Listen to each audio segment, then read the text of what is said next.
नमस्कार, आप सभी का स्वागत हेलो किसान में। मैं हूं मुकुल शर्मा।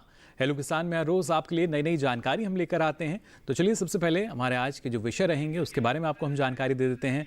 आज सबसे पहले हम खासतौर से बात करेंगे राष्ट्रीय खाद्य सुरक्षा मिशन के बारे में। इसके साथ ही बात करेंगे केसीसी यानी किसान क्रेडिट कार्ड के बारे में भी।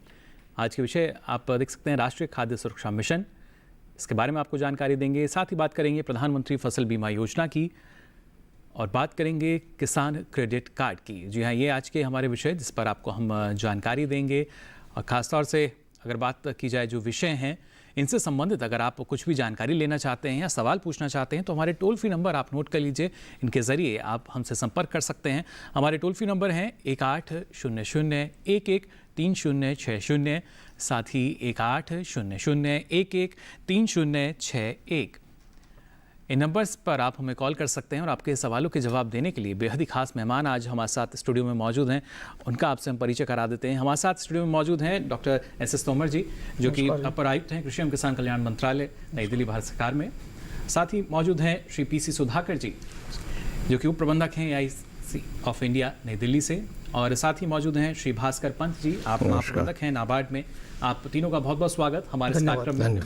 और जैसा हमने आपको बताया कि आज हम पहले बात करेंगे यहाँ पर प्रधानमंत्री फसल बीमा योजना के बारे में। जी हाँ, एक महत्वपूर्ण योजना जिसमें लगातार हमने देखे बदलाव जो हैं वो होते रहे, यानी जो किसानों की मांग है वो पूरी की गई। अगर देखा जाए यहाँ पर सुधाकर जी, क्योंकि बदलाव लगातार हमने देखे हैं और ख़ासतौर से सरकार का भी यही कहना है कि जो किसान चाहता है उस पर ध्यान दिया जाए। किस तरह का बदलाव, एक मूल परिवर्तन जो हाल ही में हुआ है? देखिए, किसान भाई को शायद जानकारी अब तक हो भी गई होगी। कुछ दिन पहले ही भारत सरकार की कैबिनेट ने अप्रूव किया है, जिसमें पहले किसानों की काफ़ी शिकायतें आती थी कि ज़बरदस्ती उनका बीमा करा लिया जाता है। तो भारत सरकार ने उनको एक ऑप्शन दे दिया है, जो भी ऋणी किसान हैं वो चाहें तो योजना से अपने आप बाहर हो सकते हैं। उनके लिए उनको छोटी सी काम करनी होगी, अपने बैंक में जहाँ से उनका क्रेडिट कार्ड बना हुआ है जी, वहाँ जाएँ और एक छोटा सा एप्लीकेशन लिख के उनको दे दें कि वो योजना में सम्मिलित नहीं होना चाहते हैं जी, या उसमें से अगर कुछ और भी फसलें हैं, 4-5 फसलें हैं, तो किस फसलों में योजना में शामिल होना चाहते हैं वो बता दें। और योजना से वो आराम से जिसमें भी योजना चाहे उसमें वो सम्मिलित हो सकते हैं, और ना चाहें तो योजना से बाहर भी हो सकते हैं। जी बिल्कुल, यानी इसे अब स्वैच्छिक बना दिया गया है। किसान अगर चाहता है तो वो अपनी फसल का बीमा करा सकते हैं। और ये ज़रूरी कि लगातार जो नया परिवर्तन आता है, नई जानकारी आती है, वो आप तक पहुँचे। फिलहाल इस योजना को लेकर अगर आप कुछ और भी सवाल हैं तो आप पूछ सकेंगे। आगे बढ़ें उससे पहले नजर डाल लेते हैं इस खास रिपोर्ट पर।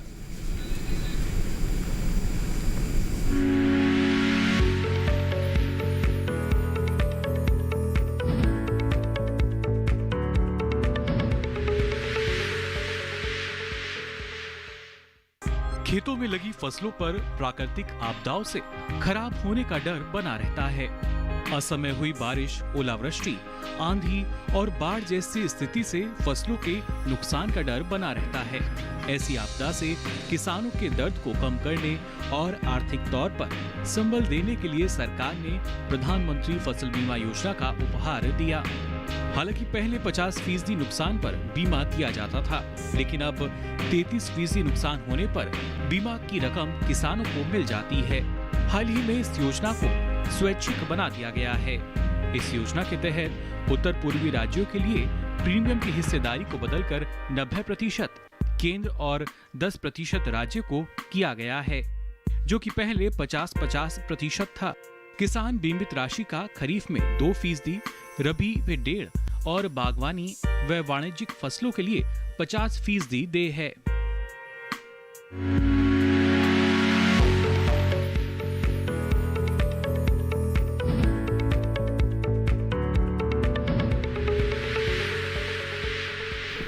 तो जाना आपने इस महत्वपूर्ण योजना के बारे में, जिसमें अब जो विकल्प दिया गया है वो स्वैच्छिक का है। अगर आप चाहते हैं तो आप अपनी फसल का बीमा करा सकते हैं। अलग अलग फसलें हैं जिनको इस दायरे में लाया गया है।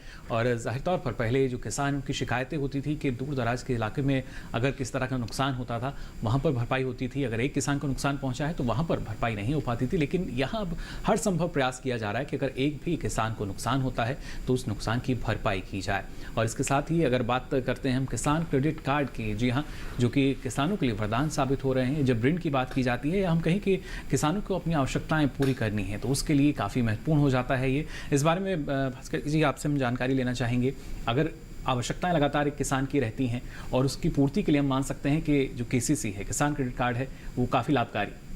हाँ, ये किसान क्रेडिट कार्ड जो है 1998 में, जैसे हम सभी जो किसान भाई भी शायद जानते होंगे, शुरुआत हुई थी जी। और सभी वाणिज्यिक बैंक हैं, सभी बैंकों के माध्यम से, कोऑपरेटिव हों, ग्रामीण बैंक हों या फिर आप जो स्मॉल फाइनेंस बैंक जो नए शुरू हुए हैं, वो उनके माध्यम से वहाँ ऋण मिल सकता है। भारत सरकार ने उसमें सालों सर उसमें कुछ ना कुछ उसमें नयापन लाते रहे जी। और उसमें 2004 में उसको इसके साथ उसमें निवेश ऋण को भी उन्होंने जोड़ा। 2013-14 में उन्होंने उसको EKCC में कन्वर्ट किया ताकि उनको एक डेबिट कार्ड देके उनको किस तरह से ATM के माध्यम से और भी सुविधाजनक बना सके। जी। 2018-19 में भारत सरकार ने अपने बजट में कहा था कि उससे पहले, क्योंकि ये सिर्फ फसली ऋणों के लिए अल्पकालीन ऋण दिया जाता था, उसके बाद उन्होंने 2018-19 में इसमें डेयरी और मत्स्य पालन के भी जो कृषक हैं उसका प्रावधान रखा गया है। जी बिल्कुल। देखिए काफ़ी महत्वपूर्ण कि ना सिर्फ जो पहले हम कहते थे कि फसल के लिए आपको बीज की आवश्यकता है, मशीन की आवश्यकता है, तब केसीसी काम आता था। अब लेकिन अगर आप डेयरी फार्मिंग से जुड़े हैं या मछली पालन भी आप करते हैं तो वहाँ भी यहाँ आपको ऋण मिल सकता है। 2 लाख तक का प्रावधान इसमें किया गया है। किस तरीके से आप इसके लिए आवेदन कर सकते हैं, इसके बारे में आपको हम आगे जानकारी देंगे, लेकिन पहले आइए नजर डाल लेते हैं एक और खास रिपोर्ट पर।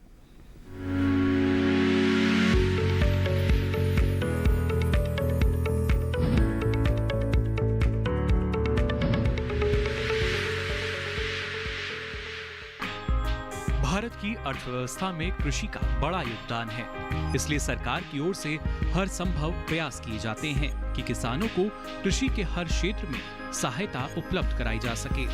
कभी कभी किसान कृषि की छोटी छोटी जरूरत पूरी करने में असहाय हो जाते हैं। ऐसे में सरकार ने कृषि ऋण का प्रावधान रखा है, जो कि किसानों को बीज, खाद, उर्वरक और कृषि यंत्रों को लेने में सहायता करते हैं। वर्तमान में देश भर में किसानों की भलाई के लिए व्यापक रूप से 13 योजनाएं और 18 उप योजनाएं हैं। साथ ही बैंकों को निर्देश है कि वो किसानों को ऋण आवंटन में प्राथमिकता दें।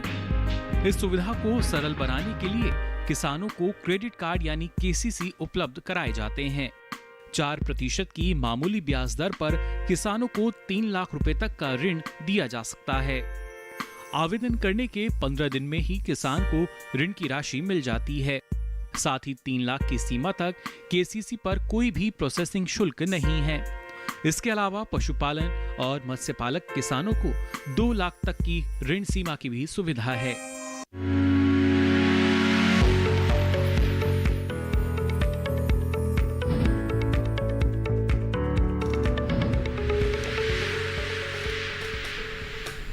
तो जाना आपने किस तरीके से एक आर्थिक मदद की जब बात की जाती है तो केसीसी अब हर किसान के पास पहुंच रहा है।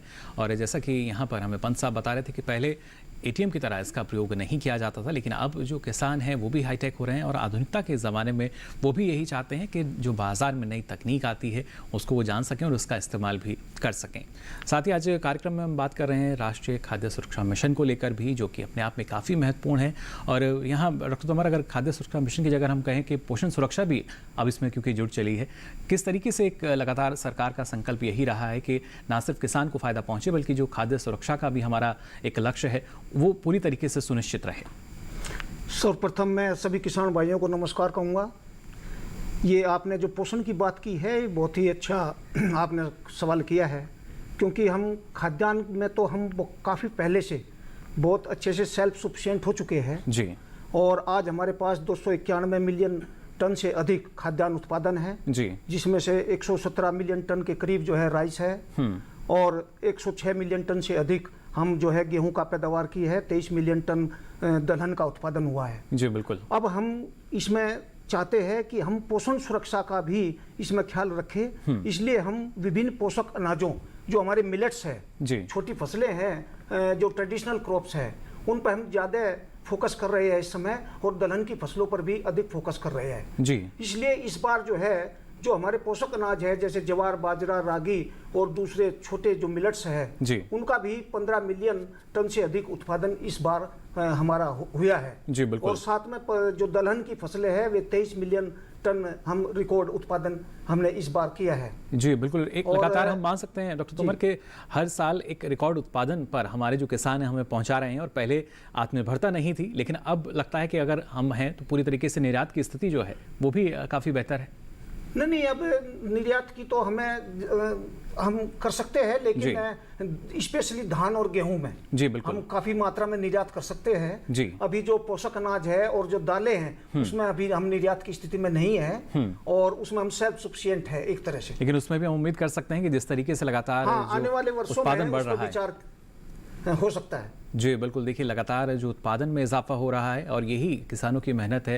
लगातार सरकार जो है प्रोत्साहित करती आई है अलग अलग योजनाओं के द्वारा, जिनमें से आज भी हम बात कर रहे हैं कि प्रधानमंत्री फसल बीमा योजना को लेकर भी, जिसमें आपने जाना कि इस योजना को स्वैच्छिक किया गया है।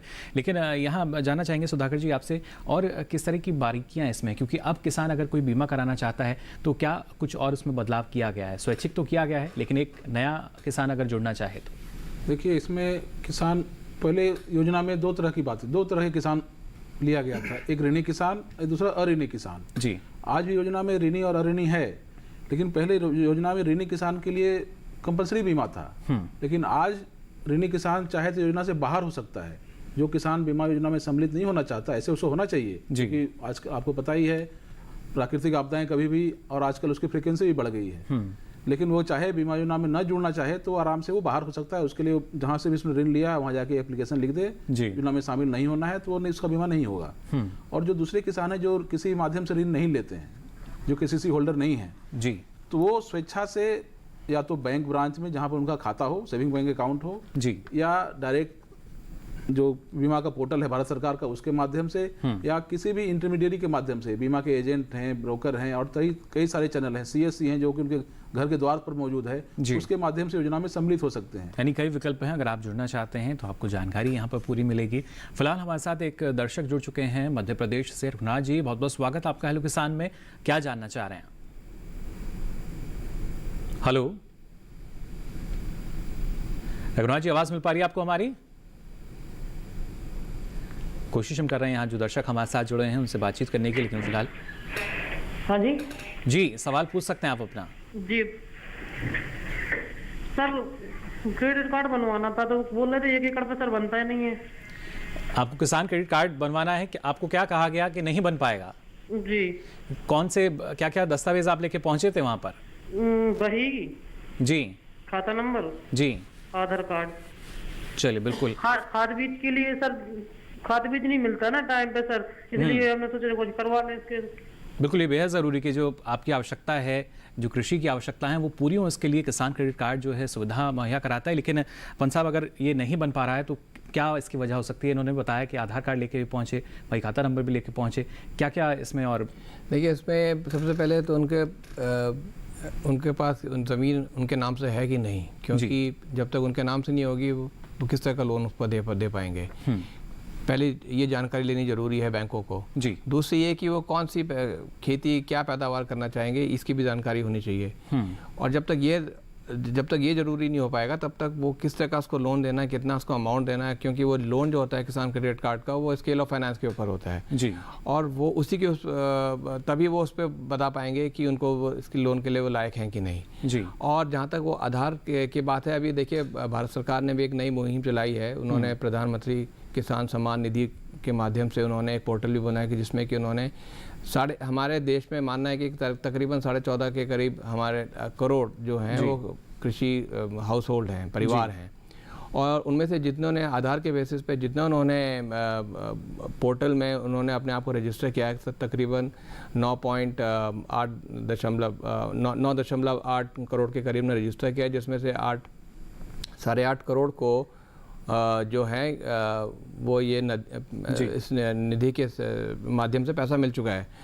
और अभी तक पूरे भारतवर्ष में तकरीबन 6.5 के करीब किसान क्रेडिट कार्ड जो हैं वो उपलब्ध हैं किसान भाइयों को। तो मानना ये है कि कम से कम 3 करोड़ जो है इसकी भरपाई करनी है और उसको किसी तरह से एक मिशन मोड में भारत सरकार ने कहा जी। तो तभी उन्होंने जितने भी ये अगर वो किसान भाई किसान निधि से भी जुड़ चुके हैं तो उनके लिए ये तो और भी आसान कर दिया गया है। यानी स्वतः ही फिर हम मान सकते हैं जो किसान क्रेडिट कार्ड की सुविधा है वो उनको मिल पाएंगी? वो मिल पाएगी और उनके लिए उसमें उनको कुछ वो भी करना पड़ेगा। जैसे उन्होंने एक पेज का उन्होंने एक डॉक्यूमेंट बनाया है जिसमें कि यही डिटेल देनी है कि उनके पास कितनी लैंड होल्डिंग है, कितनी ज़मीन है उनके पास, कौन सी वो फसल उगाना चाहेंगे। और उसमें अच्छी बात ये भी है कि 3 लाख का तक का जो लोन है उसमें उनको 7% की ब्याज दर से मिलेगा और उसको अगर सही समय पे वो वापस करते हैं तो उसमें 3% की उनको ब्याज में छूट भी मिलती है। तो ये मान के चलिए कि 4% की ब्याज दर पे उनको ये लोन 3 लाख तक मिलता है। बिल्कुल, काफ़ी बेहतर सुविधाएं हैं। लेकिन अगर वहाँ पे कुछ और शिकायतें आती हैं उसके बारे में भी यहाँ पर हम भास्कर जी से जानेंगे कि अगर शिकायतें आती हैं तो उनका समाधान उनको कहाँ पर मिल सकता है। फिलहाल हेलो किसान में यहाँ वक्त तो चला एक छोटे से ब्रेक का। आप बने रहिए दूरदर्शन किसान पर।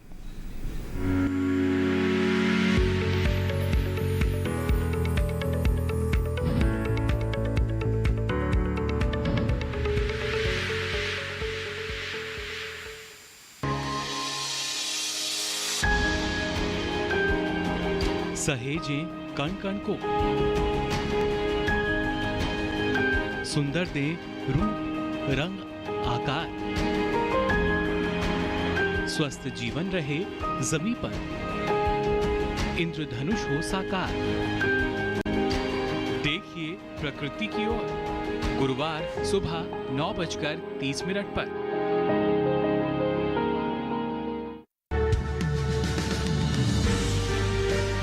50 साल से लगातार कृषि दर्शन है आपके साथ। खेती की नई तकनीकों से लेकर किसानों की हर समस्या का हल, जारी है कृषि दर्शन का ये सफर। किसान चैनल के साथ सोमवार से शुक्रवार शाम 5:30 पर।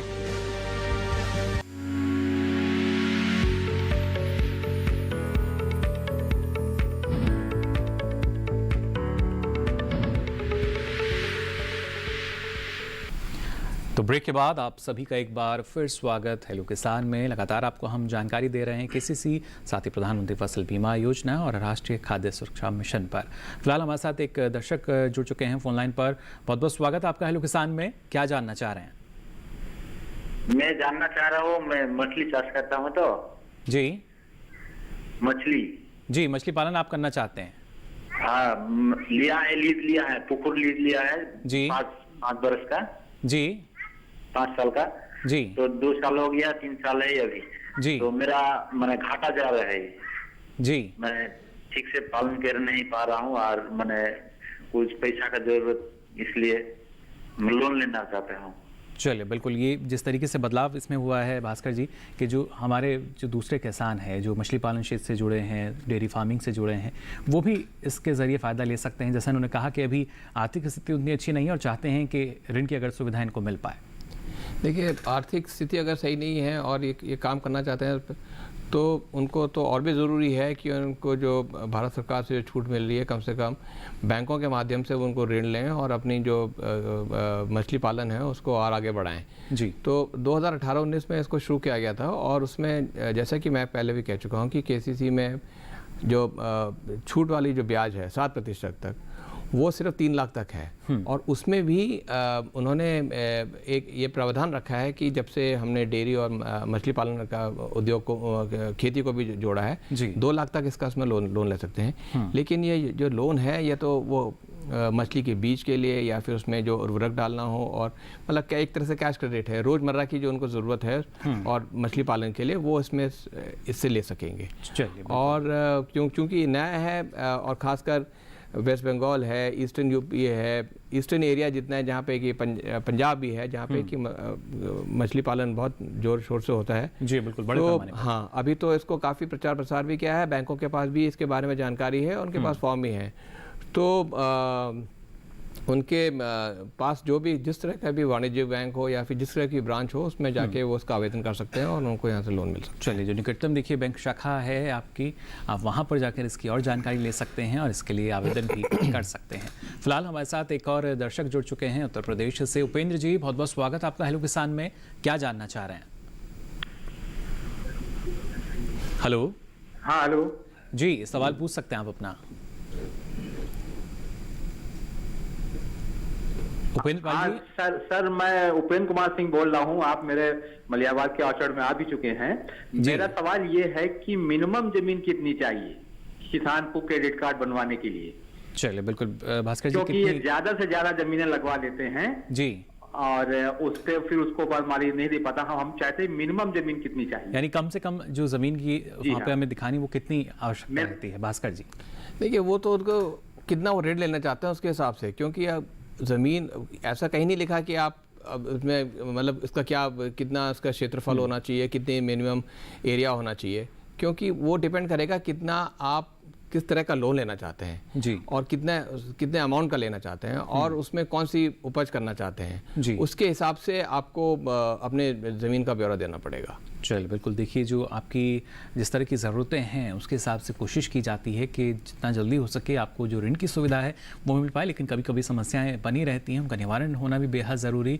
साथ ही यहाँ रक्तुमर आपसे भी हम जानना चाहेंगे, आपने बताया कि किस तरीके से जो हम पोषक अनाजों की बात करते हैं उनका समावेश जो है खाद्य सुरक्षा मिशन में भी हमें नज़र आता है। इसको और बढ़ाने के लिए क्या कुछ और कदम उठाए गए हैं? दलहनी क्षेत्र में तो हमने देखा किस तरीके से जो रकबा है उसमें वृद्धि नज़र आती है, उत्पादन हमें बढ़ा हुआ नज़र आता है, और कैसे जो किसान हैं उन तक पहुंचाने की कोशिश की जा रही है इस मिशन को? जी, आपने बहुत ही अच्छा प्रश्न किया है।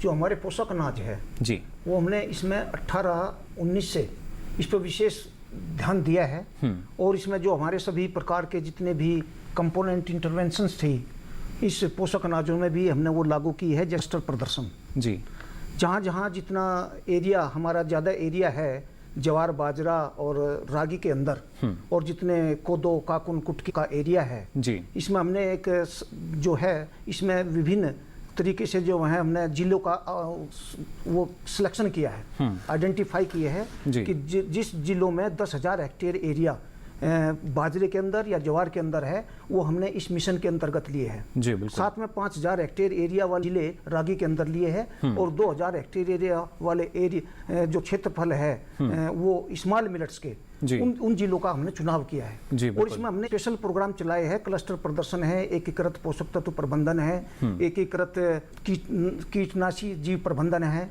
और साथ में हमने कुछ मशीनरी का भी इसमें जो टूल्स है और रिसोर्स कंजर्वेशन टेक्नोलॉजी है वो भी हमने इसमें डिवाइसेज है उनमें भी हमने देने का किसानों को जो है स्टेट गवर्नमेंट के माध्यम से इसमें प्रावधान किया है। साथ में हमारे सेंटर ऑफ एक्सीलेंस है हमारे देश के अंदर, एक हिसार में जो बाजरे पर है और हमारा बेंगलुरु में जो है स्मॉल मिलेट्स पर है, और जो हमारा दुर्गम है ज्वार वो हैदराबाद के अंतर्गत है।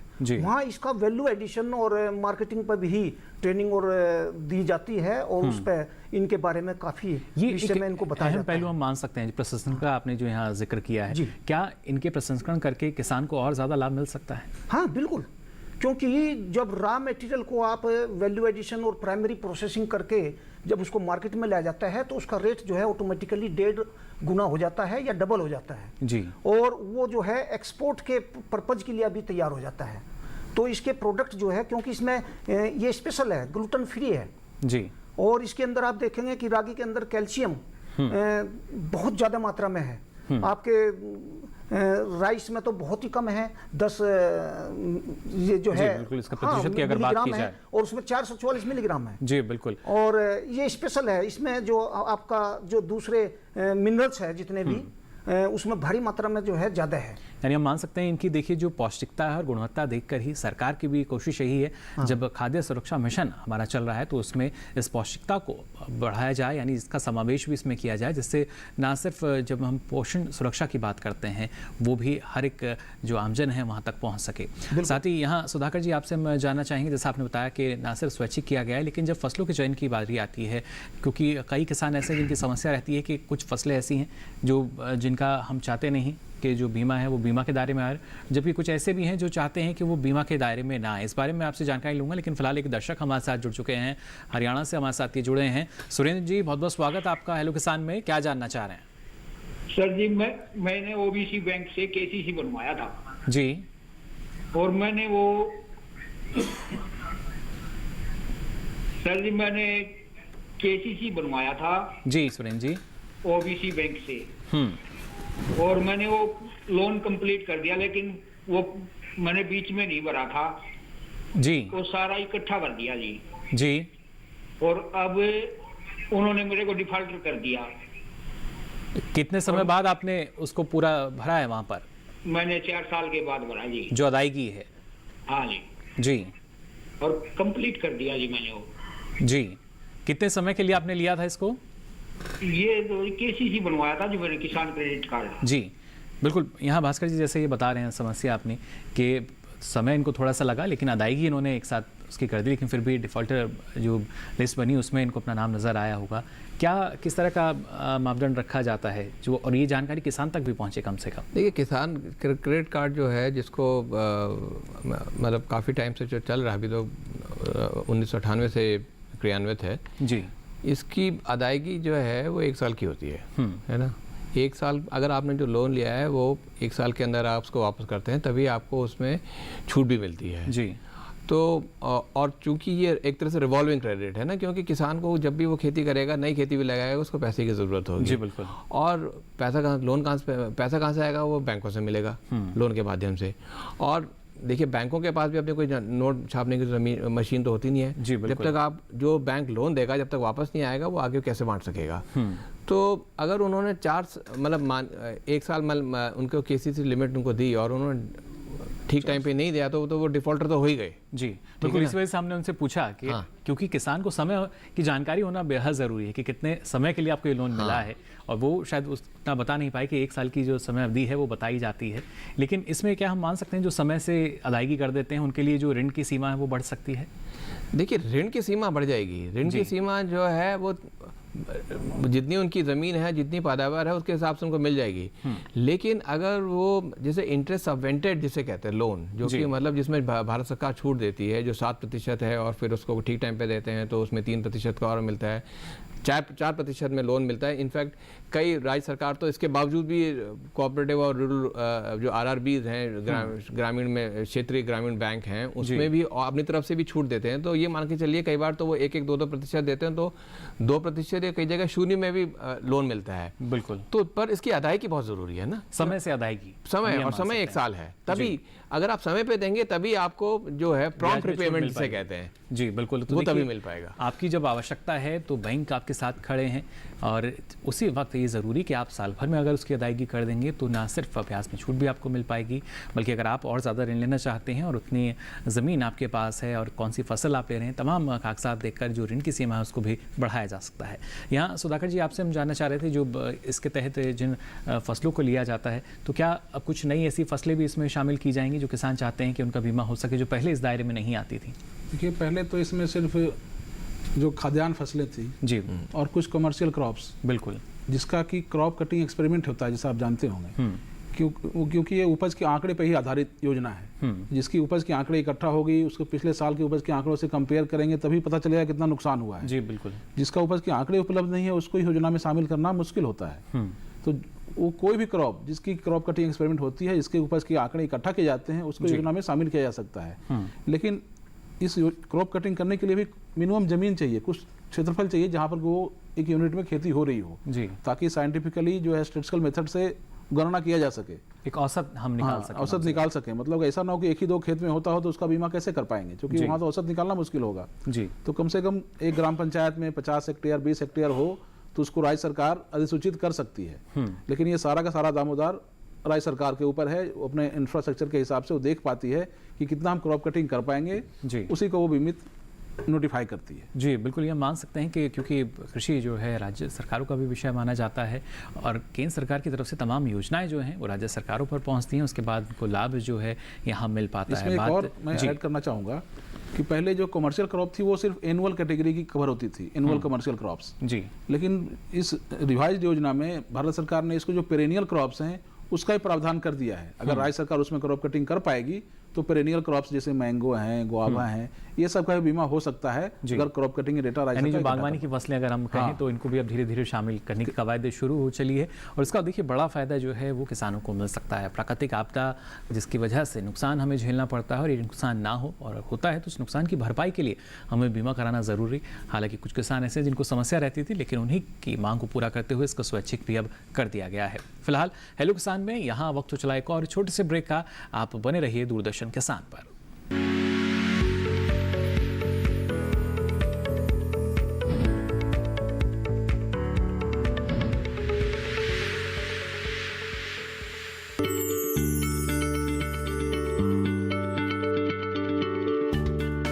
आप किसी बीमारी से परेशान हैं,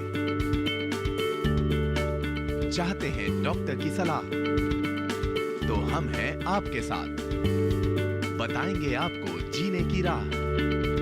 समस्याएं आपकी, समाधान देश के मशहूर विशेषज्ञों के। घर बैठे बात करें देश के जाने माने डॉक्टरों से। हमारे लाइव प्रोग्राम स्वस्थ किसान में हर शनिवार शाम 6 बजे से 7 बजे तक। रफ्तार के साथ मौसम के बदलाव की हर खबर, मौसम खबर लाइव देखिए सुबह 8 बजे और 10 बजे, दोपहर 12 बजे और 2 बजे।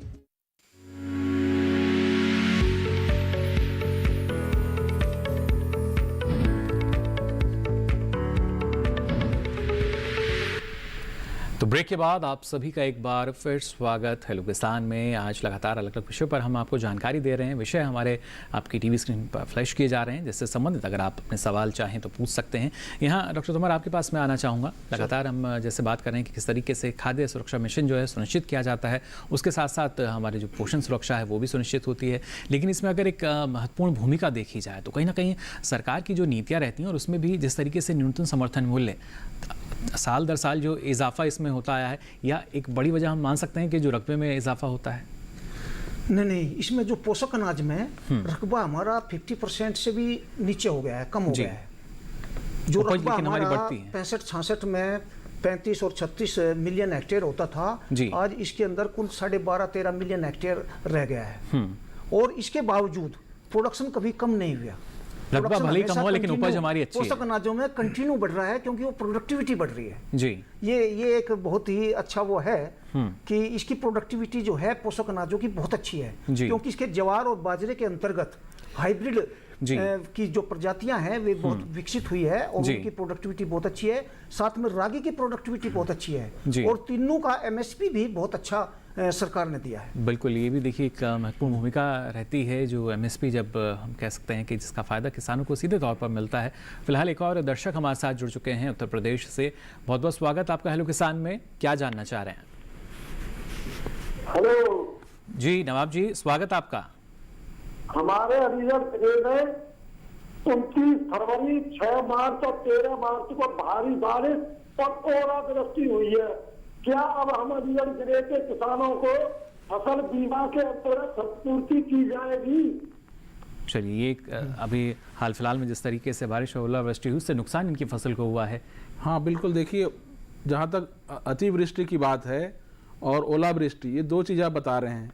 तो ओलावृष्टि के कारण अगर आपके खेत में नुकसान हुआ है तो ओलावृष्टि के 72 घंटे के अंदर जो संदर्भ आपकी जो बीमा कंपनी है जिसने आपका बीमा किया है उसको आपको सूचना देनी होती है।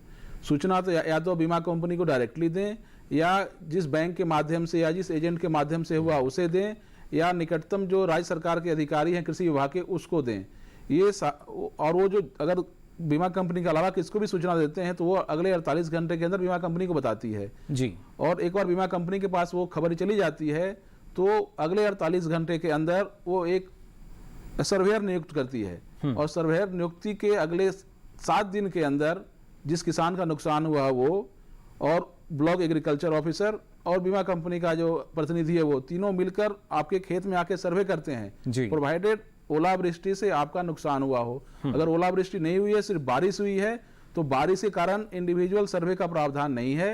वो नुकसान अगर होता है तो बड़े लार्ज स्केल पे होता है, वो क्रॉप कटिंग के आंकड़े में वो दर्ज होता है और अगर कमी पाई जाती है तो सभी किसानों को समान रूप से दी जाती है। और ओलावृष्टि से अगर सर्वे के आधार पे होता है तो जिस खेत में नुकसान होता है उस खेत की गणना के आधार पे उस किसान को नुकसान की क्षतिपूर्ति की जाती है। जी बिल्कुल, लेकिन जिस तरीके से इन्होंने बताया भी कि हाल फिलहाल में जो नुकसान हुआ, और किसान की समस्या ये रहती है कि जो नुकसान हुआ है उसकी जानकारी शायद वो समय से जो बीमा कंपनी उन तक नहीं पहुंचा पाते। ये देखिए, आपको 72 पहले 48 घंटे का प्रावधान था जी, पिछले को भारत सरकार ने 72 घंटे किए हैं, क्योंकि अगर जल्दी आप नहीं बता पाएंगे तो उसका सबूत खेतों में बचेगा नहीं। तो सर्वे करने के आने के बाद वहाँ पता नहीं चलेगा कुछ हुआ भी है कि नहीं हुआ है। कि बारिश होना या ओलावृष्टि होना नुकसान की गारंटी नहीं है। मतलब ओलावृष्टि हुई हो, अगर हैवी हुई है, नुकसान होता है तभी आप रिपोर्ट करें। कई बार ऐसा देखा गया है कि थोड़ी थोड़ी कहीं बारिश हुई, एक आध बूंद गिरी तो सारे किसान बारिश हुई करके रिपोर्ट कर देते हैं। तो इतना अधिक संख्या होती है, नुकसान हो या ना हो, उससे बीमा कंपनी और सारी मशीनरी जो है वो उसको संभाल नहीं पाती। इसलिए किसानों को मैं आग्रह करूंगा कि अगर नुकसान होता है खेत में जाएं, नुकसान अगर आपको दिखता है तभी रिपोर्ट करें और समय पर रिपोर्ट करें। आपके खेत में सर्वे होगा, अगर ओलावृष्टि से हुई है तब। सिर्फ बारिश होने से ये सुविधा इसमें नहीं है, उसके लिए आपको क्रॉप कटिंग का इंतजार करना पड़ेगा। देखिए वाकई अगर इस तरह की आपको आशंका लगती है कि जो नुकसान है वो यहाँ पर हुआ है, तब आप जो बीमा कंपनी है उसको सूचित कर सकते हैं। साथ ही अगर हम बात करते हैं कृषि ऋण की, जिसमें लगातार इजाफा भी होता है और ये एक हम मान सकते हैं किसान के लिए किसी वरदान से कम नहीं। यहाँ भास्कर जी जानना चाहेंगे आपसे, जैसे आपने बताया कि ना सिर्फ फसल के लिए बल्कि जो डेयरी क्षेत्र है हमारा, वहाँ भी काफ़ी मदद मिलती है एक किसान को। लेकिन अगर हम इसमें देखिए, क्योंकि कई बार किसानों को लगता है कि अगर वो जैसा कि अभी यहाँ पर तोमर जी में बता रहे थे, प्रसंस्करण के जरिए काफ़ी उन्हें फ़ायदा मिलता है। जो डेयरी फार्मिंग में हमारा दूध प्रसंस्करण की अगर हम बात करें तो वहाँ कुछ लाभ एक पशुपालक को मिल सकता है इसके ज़रिए। अभी तो देखिए, क्योंकि हाल ही में इसको चालू किया गया है जी, तो डेयरी प्रसंस्करण के लिए भी उसमें प्रावधान रखा गया है। लेकिन इसमें जो उनको जो लोन मिलेगा ना, वो खासकर उसके लिए मिलेगा कि चारे के लिए, उनको दवाई के लिए जी, उनको उसमें क्या कहते हैं, अब जैसे प्रोसेसिंग के लिए तो उसमें तो निवेश ऋण चाहिएगा जी, बिल्कुल। लेकिन जो मतलब रोज के काम के लिए उनको उसमें पैसे की ज़रूरत हो, उसका उसमें प्रावधान रखा गया है, उसमें प्रावधान रखा है जी, बिल्कुल। तो देखिए किस तरीके से कोशिश यही की जाती है कि जो कहीं ना कहीं आपके सामने समस्या आती है उसका समाधान कैसे हो सकता है।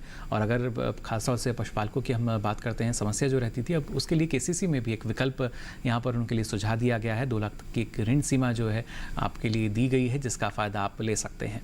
साथ ही यहाँ डॉक्टर तोमर आपसे भी हम जानना चाहेंगे, जैसे आपने लगातार बताया कि खासतौर से पोषण सुरक्षा पर अब सरकार का फोकस हम मान सकते हैं, और किस तरीके से कोशिश की जाती है, क्योंकि खाद्य सुरक्षा तो है ही, लेकिन हर गांव तक, आम जन तक जो पोषण सुरक्षा का एक संदेश है वो पहुंच सके, इसके लिए क्या कुछ हम मान सकते हैं, क्या किया जा रहा है? वैसे तो जो डिपार्टमेंट है वुमेन एंड चाइल्ड डेवलपमेंट जी, वो इन्होंने इसमें डिस्ट्रिक्ट भी आइडेंटिफाई की है जहां कुपोषण की ज़्यादा समस्या है।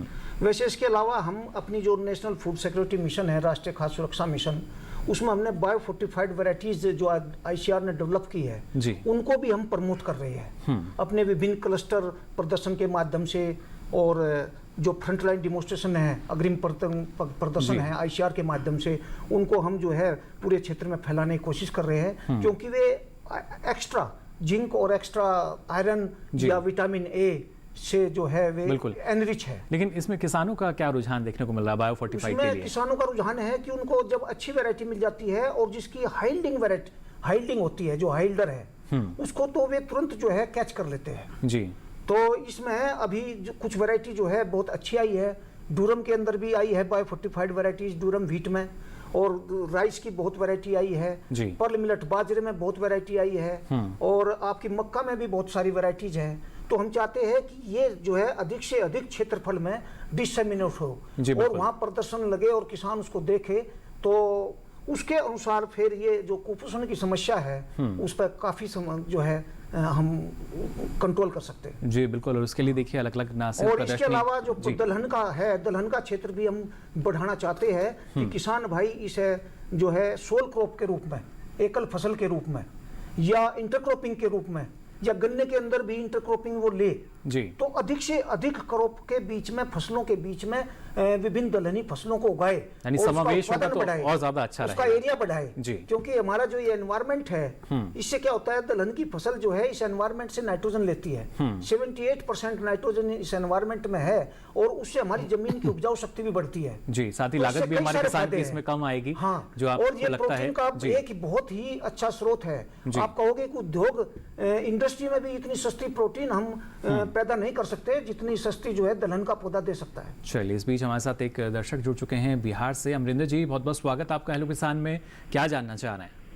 हम जानना चाह रहे हैं कि हम लोगों को केसीसी जो प्रधानमंत्री बोलते हैं कि 1,60,000 तक केवल पैन कार्ड, आधार कार्ड पर होता है जी, तो क्यों नहीं देते बैंक वाले? बैंक वाले बोलते हैं कि ये सब केवल पॉलिटिकल अनाउंसमेंट है, हम यहाँ कुछ नहीं जानते। और क्या कहा जाता है आपको जब बैंक जाते हैं आप? बैंक में ही कहा जाता है कि यहाँ नहीं होता है जी, वैसे केवल आधार कार्ड और पैन कार्ड पर 1,60,000। चलिए बिल्कुल भास्कर और जी, दूसरी ये बात है जी कि हम अधिकतम केसीसी की जो सीमा है, क्या हम मॉर्गेज करा के भी दे सकते हैं, ले सकते हैं दूसरे का जमीन भी? अगर हमारे बदले दूसरे मॉर्गेज कर दें जमीन, तो हमें केसीसी मिलेगी 5 लाख की या 3 लाख की? चलिए बिल्कुल, 2 सवाल इनके। पहले जो उन्होंने बाद में सवाल किया उसको मैं ले लेता हूँ। क्या मॉर्गेज की जो ये बात कर रहे हैं उस पर इनको क्या ऋण सीमा बढ़ सकती है?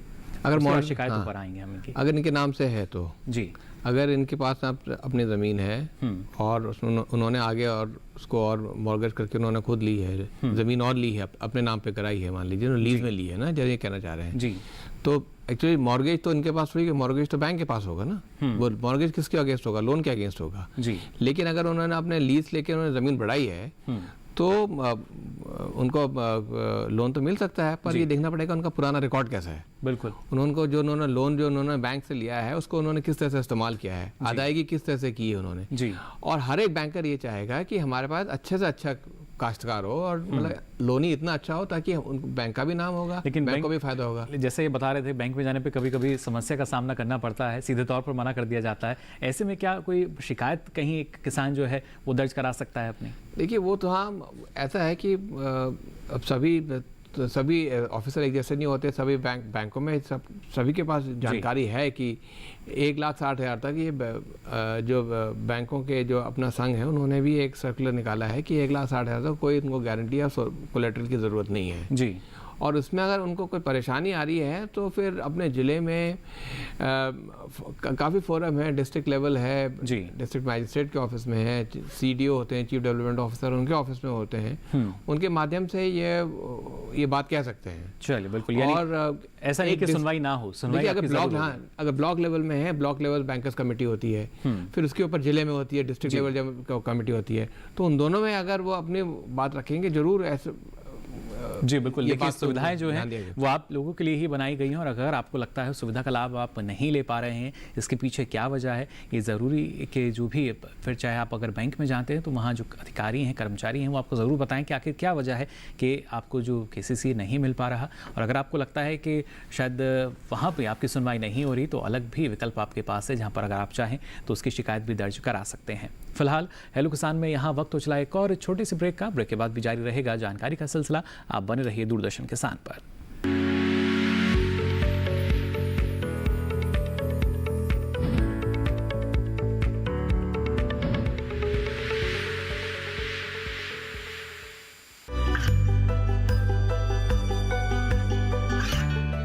गांवों और पिछड़े क्षेत्रों में सरकारी योजनाओं की जानकारी पहुंचा। देश में कौशल और क्षमता विकास कर ग्रामीणों को सामाजिक बदलाव और विकास से जोड़ने की दूरदर्शन किसान की पहल चौपाल चर्चा देखें सोमवार से शुक्रवार सुबह 9 बजे।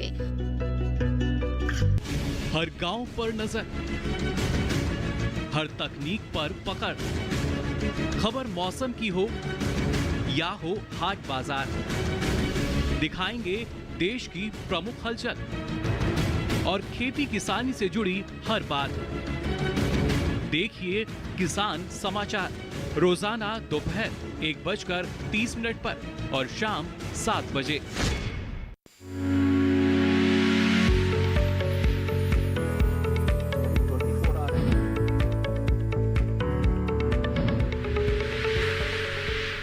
तो ब्रेक के बाद आप सभी का एक बार फिर स्वागत हेलो किसान में। लगातार अलग अलग जगह से दर्शक हमारे साथ जुड़ रहे हैं। फिलहाल राजस्थान से एक दर्शक हमारे साथ फोन लाइन पर बने हुए हैं।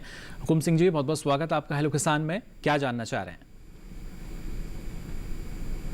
हेलो, नमस्कार सर। जी नमस्कार सर, मैं ये पूछना चाहता हूँ, 106 बीघा जमीन है मेरे नाम की। जी, 1 बीघा? 106 बीघा जी, जिसमें पिछले 7 साल से 30,000 रुपए दे रहे हैं वो कोऑपरेटिव बैंक वाले जी। बढ़ाने की बात करते तो वो बढ़ा नहीं रहे सर। जो ऋण है उसको नहीं बढ़ा रहे हैं, ये आप बता रहे हैं? ऋण नहीं बढ़ा रहे हैं, पिछले 7 साल से 30,000 रुपए दे रहे हैं जी। चलिए बिल्कुल, कैसे बढ़ाएं सर, इसके लिए सुझाव जी। इस बारे में भी कुछ प्रावधान हम मान सकते हैं भास्कर जी यहाँ पे। जैसे इनका कहना है कि काफ़ी समय भी हो गया है और ज़मीन भी अच्छी खासी बता रहे हैं, तो क्या कुछ हम मान सकते हैं? ज़मीन है और क्या ज़मीन उपजाऊ है, क्या उसमें पानी उपलब्ध है? ज़मीन हो सकता है राजस्थान में है। देखिए अब राजस्थान में कौन सी जगह है, अगर वेस्टर्न राजस्थान में है तो वहाँ पे तो रेगिस्तान भी है जी, लेकिन श्रीगंगानगर है, जैसलमेर जैसे इलाके हैं, रायसिंह नगर वगैरह हैं, वहाँ तो पूरी नहर से पानी मिलता है।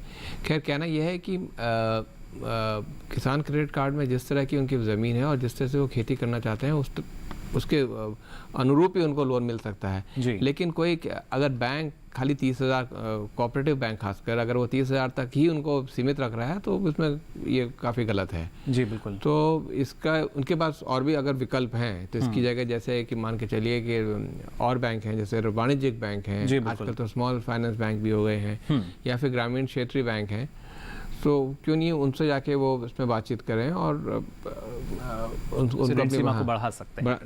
जी बिल्कुल। तो देखिए, अगर आपको लगता है कि अगर एक बैंक में ही खास तौर से इस तरह की समस्या बनी हुई है तो दूसरे विकल्प भी आपके पास खुले हुए हैं, आप वहाँ भी जाकर पूरी जानकारी ले सकते हैं। साथ ही यहाँ डॉक्टर तोमर आपसे भी हम जानना चाहेंगे, खाद्य सुरक्षा मिशन के तहत अगर बात की जाए आने वाले समय में जो लक्ष्य हमारे निर्धारित किए गए हैं, कैसे हम उनको मान सकते हैं कि वो हमारे पूरे होंगे? और जो एक और बड़ा लक्ष्य है किसान की लागत को कम करके उसकी आमदनी को दोगुना करना, साथ साथ हम मान सकते हैं, क्योंकि काफ़ी चुनौतीपूर्ण ये भी। जैसे जैसे किसी भी तकनीकी का प्रचार प्रसार होता है जी और किसान तक पहुंचती है, ट्रेनिंग या प्रशिक्षण के माध्यम से या प्रदर्शन के माध्यम से, तो जागरूकता बढ़ती है किसान के अंदर। और उस जागरूकता बढ़ने से आप देखते होंगे कि पिछले कई वर्षों से लगातार उत्पादकता बढ़ रही है जी। और इसमें जो आपने डबलिंग इनकम की बात की है, तो इसके लिए मैं किसान भाइयों से ये अनुरोध करूंगा कि उसमें हमें लागत को कम करना है और उत्पादन को बढ़ाना है जी। और साथ में जितने भी दूसरे व्यवसाय है छोटे मोटे, जैसे डेयरी उद्योग है, मशरूम उत्पादन है, गोट्री है, पोल्ट्री है, पिगरी है जी, और वर्मी कंपोस्ट है, जितने भी छोटे छोटे बी कीपिंग है, मधुमक्खी पालन है, उनको जो है उनको एडॉप्ट करना है जी उस खेती के साथ में। और आपकी खाली बी कीपिंग अडॉप्ट करने से ही आपकी फसलों की पैदावार, कई फसलों की पैदावार जो है 15% से 20% बढ़ जाती है। जैसे रेपसीड मस्टर्ड की फसल है, आपकी इसकी सूरजमुखी की फसल है जी, और दूसरी फसलें भी जो है उसमें भी पैदावार बढ़ती है। तो इस तरह के उद्योग धंधे अडॉप्ट करने हैं, यानी इस तरह के विकल्प हमें अपनाने होंगे जी। चलिए, दर्शक हमारे साथ जुड़ चुके हैं। मात्रा में खाद उर्वरकों का प्रयोग करना है जी, ये भी काफी जरूरी है। संतुलित मात्रा में खाद और उर्वरकों का इस्तेमाल, और उसमें जैव उर्वरकों को बढ़ावा देना है जी। बिल्कुल ये बेहद ज़रूरी कि देखिए, जहाँ आपकी लागत कम होती है, जो जैव उर्वरक हैं ना सिर्फ लागत आपकी कम करेंगे, बल्कि अगर हम भूमि सुधार की बात करें या पर्यावरण संरक्षण की बात करते हैं, वहाँ भी ये काफ़ी कारगर। साथ ही यहाँ सुधाकर जी आपसे भी हम जानना चाहेंगे, जब इस योजना की हम बात कर रहे हैं और जो स्वैच्छिक वाला एक विकल्प अब इसमें आ चुका है, कब से लागू हो सकता है और कब से जो किसान हैं स्वैच्छिक रूप से अगर चाहते हैं तो बीमा करा सकते हैं? कोई उसकी तारीख अभी तो कुछ निश्चित हुई है? अभी देखिए, खरीफ 2020 जो सीजन आने वाला है, राज्य सरकार उसमें टेंडर निकालेगी, कंपनियां उसमें इंपैनल की जाएंगी, किस कंपनी को किस डिस्ट्रिक्ट में कार्य करना है। एक बार वो प्रोसेस पूरा हो जाएगा तो राज्य सरकार की नोटिफिकेशन जारी करती है जी, हर सीजन के लिए, सीजन के प्रारंभ में जारी करती है। उसके बाद जो किसान इसे जुड़ना चाहें स्वेच्छा से जुड़ सकते हैं, जो ऋणी किसान हैं वो चाहें तो शिक्षा से बाहर भी हो सकते हैं जी। बिल्कुल, लेकिन जैसे हम देखते हैं जो किसान हैं जब बीमा कराते हैं तो पहले किसी दूसरी कंपनी से बीमा था, अब अगर वो चाह रहे हैं किसी दूसरी कंपनी पे जाने का, तो ये भी इस तरह का कोई इस बार स्वैच्छिक रूप से दिया गया है? नहीं, उस तरह का प्रावधान तो फिलहाल अभी नहीं है, ये कंसिडरेशन में है। हो सकता है भारत सरकार आने वाले वर्षों में इस तरह से चालू हो जाए। फिलहाल तो जिस डिस्ट्रिक्ट में कोई एक कंपनी को दिया जाता है, उसी कंपनी के माध्यम से बीमा कराना उसको पड़ेगा ही। जी बिल्कुल। देखिए, जो विकल्प आपके क्षेत्र में है वो अगर आप चाहते हैं तो वहाँ पर अपनी फसल का बीमा करा सकते हो। जैसे ही सीज़न की शुरुआत होगी तब से माना जा रहा है कि जो स्वैच्छिक वाला विकल्प है आपके लिए लागू हो जाएगा। साथ ही जो मदद देने की बात है, अगर किसान क्रेडिट कार्ड की हमने यहाँ बात करी है, और यहाँ पर ये बेहद ज़रूरी कि जो सरकार की तरफ से योजनाएँ चल रही हैं इनका लाभ हमें तभी मिल पाएगा जब तक हमें उनकी जानकारी नहीं होगी। जानकारी पूरी है तो बेहतर लाभ आप ले सकते हैं। फिर चाहे किसान क्रेडिट कार्ड की हम बात करें, उसके ज़रिए जो राष्ट्रीय खाद्य सुरक्षा मिशन है वो हम सुनिश्चित कर सकते हैं। अच्छा उत्पादन अपनी फसलों का ले सकते हैं, अच्छा बीज जो है वो हमें उपलब्ध होगा। अगर KCC आपके पास है, बेहतर तरीके से अगर आपको ऋण मिल जाता है, जो आवश्यकताएं हैं आपकी वो पूरी होंगी और नुकसान से बचाने के लिए आपको प्रधानमंत्री फसल बीमा जैसी योजनाएं लगातार चल रही हैं जो कि आपके नुकसान की पूरी भरपाई करेंगी। पूरी हम कह सकते हैं जांच पड़ताल की जाती है, उसमें निरीक्षण किया जाता है और कोशिश यही की जाती है कि जो किसान है उसको नुकसान बिल्कुल ना उठाना पड़े। सरकार भी अब लगातार इन चौतरफा कदमों को देखें तो आगे बढ़ रही है और एक प्रयास यही कि जो किसान है उसकी आमदनी दोगुनी हो सके, लागत को कम किया जाए और इसके लिए जो तमाम योजनाएं उनका समावेश भी हमें देखने को मिलता है। फिलहाल आज आप सभी ने इतना महत्वपूर्ण समय हमारे दर्शकों के लिए निकाला, इतनी महत्वपूर्ण जानकारी उनके साथ साझा की, इसके लिए आप सभी का बहुत बहुत शुक्रिया, बहुत बहुत आभार। धन्यवाद। तो आज जाना आपने ना सिर्फ राष्ट्रीय खाद्य सुरक्षा मिशन बल्कि किसान क्रेडिट कार्ड और प्रधानमंत्री फसल बीमा योजना के बारे में भी। अब चलिए आपको हमारे जो कल के विषय रहेंगे उसके बारे में हम जानकारी दे देते हैं। कल क्या विषय हमारे रहेंगे, खासतौर से बात करेंगे बसंतकालीन गन्ने की खेती के बारे में। और अभी का जो समय है, यानी आप अगर आप चाहते हैं तो टमाटर की रुपाई आप कर सकते हैं। इसके अलावा अगर आप हमें ईमेल करना चाहें तो hellokisan2015@gmail.com ईमेल आईडी, इस पर आप अपना सवाल या सुझाव हमें लिखकर भेज सकते हैं। एक और विकल्प आपके पास है, आप फेसबुक पर जाकर हिंदी में टाइप कर सकते हैं हेलो किसान और यहाँ भी अपना सवाल या सुझाव लिखकर छोड़ सकते हैं। और अब बारी है आखिरी लेकिन सबसे महत्वपूर्ण विकल्प की। आप डीडी किसान कॉल सेंटर का नंबर नोट कर लीजिए। नंबर है 1800113060। सोमवार से शनिवार सुबह 6 से रात के 10 बजे तक की लाइन्स खुली हैं, इस पर भी आप अपना सवाल दर्ज करा सकते हैं। कोशिश हमारी यही कि जो आपके तमाम सवाल आते हैं उनको कार्यक्रम में शामिल किया जाए और जो जानकारी की जिसकी आवश्यकता है वो जानकारी आप तक पहुँचाई जा सके। फिलहाल हेलो किसान में वक्त हो चला आप सभी से विदा लेने का। कल फिर हाजिर होंगे नई जानकारी के साथ, तब तक के लिए दीजिए इजाज़त। नमस्कार।